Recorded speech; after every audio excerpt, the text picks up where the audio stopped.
নমস্কার। পশ্চিমবঙ্গের দ্বিতীয় দফার নির্বাচন, 142টা কেন্দ্রের নির্বাচন।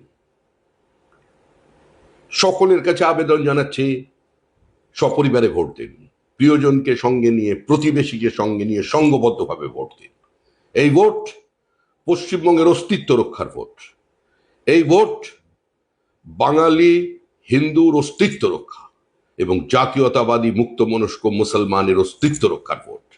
এই ভোট জাতের নামে বজ্জাতি বন্ধ করার ভোট। এই ভোট পশ্চিমবঙ্গের আর্থসামাজিক উত্তরণের ভোট। এই ভোটে সবাই অংশগ্রহণ করবেন, নির্ভয় ভোট দিন। কোথাও কোনো সমস্যা হবে না। সমস্ত বাধা, সমস্ত ভয়কে ভেঙে গুঁড়িয়ে দিন, এগিয়ে আসুন, যাকে ইচ্ছে তাকে ভোট দিন, কিন্তু ভোট দিন, ভোট দিতে আসুন। ধন্যবাদ, শুভেচ্ছা, প্রণাম, অভিনন্দন। সকলে ভালো থাকবেন। ফলো করুন টাইমস নাও খবর।